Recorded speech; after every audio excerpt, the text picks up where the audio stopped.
Hello everyone, my name is Meghana and this is my joint model project. The joint I've decided to do today is a shoulder joint, and so today is day one and I'm planning on using air dry clay for most of it. And the goal for today is to hopefully finish making the femur and the scapula and maybe also the clavicle, but I'm not sure. So yeah. Okay, so our day one progress. Today we worked on the humerus and the scapula. I worked on the posterior of the humerus and the anterior of the scapula. I couldn't finish both sides today because in order to do one side, I had to wait for the other side to dry. So I'm going to let these two sides dry today, and then tomorrow I'll work on the anterior of the humerus and the posterior of the scapula. Okay, so this is the humerus so far. This is the posterior of the humerus. We have the head, the greater tubercle, the deltoid tuberosity, the lateral and medial epicondyle, the trochlea, and the olecranon fossa. And you can't see it, but inside there are two wooden dowels to help support this entire thing because it was really long. And here we have the scapula so far. This is the anterior of the scapula. So here we have the medial border, the lateral border, the glenoid fossa, the infraglenoid tubercle. And here's the, this is the subscapular fossa, and this is the scapular notch. And I have this bit of a wooden stick over here. And once this little part over here dries, then I'll have the coracoid process coming out and out like that. Hello everyone, this is day 2 of the joint model project. So the bones have dried pretty well last night. This is the humerus, this is the posterior of the humerus, and this is the scapula, this is the anterior. I don't know if you can see it really well, but yeah, this is what it looks like right now. So now I'm gonna finish the anterior of the humerus and the posterior of the scapula, and also get the clavicle done as well. And before I start working on the other side, I thought I'd just show you how the vision is going. So my plan is so that the humerus would go into the glenoid fossa like that, and then be able to rotate. I think I'm gonna need to make this cavity a little bit bigger because it's kind of like it's rotating in it, but it's a little bit constricted. So I think I'll make it a little bit bigger, and I'm thinking of putting Vaseline inside this inside the fossa to kind of replicate the synovial fluid and to make it glide more easier.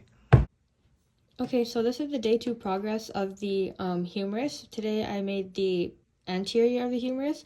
So we have the head, the greater and lesser tubercle, the intertubercular groove, deltoid tuberosity, the medial and lateral epicondyle, the coronoid fossa is over here, and we have the capitulum and the trochlea over here. In day 2, we also worked on the posterior of the scapula. So we have the scapular spine and the acromion process, which continues from the scapular spine. Once this part of the acromion process dries, I'm going to build the part that comes out anteriorly. It comes out anteriorly and connects to the clavicle. Here we have the coracoid process, which I still have to make, which I'll probably make tomorrow. This is the supraspinous fossa and the infraspinous fossa, the lateral and the medial borders, and the superior and the inferior angle. This is the clavicle I made today. This is the medial end, which will attach to the sternum, and this is the lateral end, which attaches to the acromion process. Hello everyone, this is day 3 of the joint model project. So the clavicle finished drying and it dried pretty well. Yeah, it looks pretty good. And then the acromion process also dried, but there are some cracks in it, as you can see over here. So I'm probably just gonna patch up those cracks. And also in the humerus, there are some fractures in the bone, right there. There are some fractures over there, but because there are wooden dowels inside, it still kind of stays its shape. But I'm probably just gonna cover them up with some more clay, and then I'll continue building the acromion process, and I'll build the coracoid process today. Okay, so it's day 4 of the joint model project. I finished the coracoid process, which you can see right here. It actually had a pretty big crack in it, and I fixed it, but then I dropped it again, so the crack came again. So I just put some air dry clay to help solidify the coracoid process. And I also built the part of the acromion process that comes out. And so the plan is for the clavicle to for the acromioclavicular joint to kind of look like this. I don't know if you can see it that well, but yeah, it's gonna look like that. And I fixed the cracks that were in the humerus as well. So yeah, they're much stronger now. So what I'm gonna go ahead and do is I'm gonna start painting the articulating cartilage present in the humerus and the clavicle and the acromion and the glenoid fossa as well. I'm going to paint them with the screen paint over here. And then I'll start building the joint cavities as well. So that's the goal for today. Okay, so our day 4 progress, I ended up painting the articulating cartilage in yellow because my green paint dried up on me. And I also put, I don't know if you can tell, but I put some saran wrap to show that it's just a very thin tissue that covers the end of bones and joints. And I wanted to really emphasize that it's like pretty thin, so I just used saran wrap, and I painted it yellow as well, just so that you can, differentiate. So I have it here on the head of the humerus. We have it here in the glenoid fossa as well. And we also have it present in the acromioclavicular joint, so over here on the acromion process, and also over here on the clavicle. So yeah, these are the articulating cartilages that are present in the shoulder joint as well. So before I move on, I wanted to show all the bones that I've made. So this is the anterior and now the posterior of the humerus.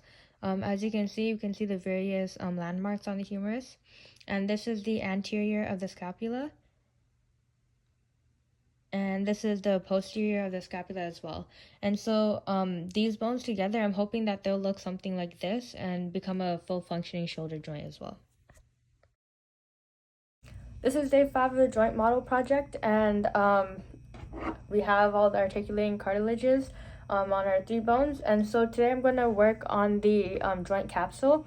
I have some balloons laying around the house. I'm probably going to cut up the balloons and use the cut up balloon to show the joint capsule. So I'm going to first work on the one between the humerus and the glenoid and the scapula and show the joint capsule there. So I wanted to show you how I'm making the joint capsule. So this is the humerus, and on the head of the humerus, we have the articulating cartilage underneath. And so I hot glued the balloon on already to this half of the head of the humerus.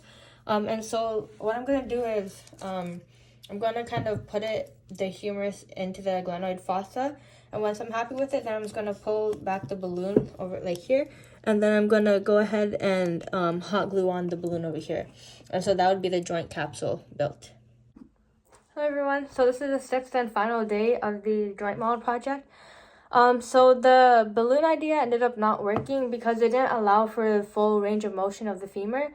And the balloons also weren't sticking onto the air dry clay properly, especially with the hot glue.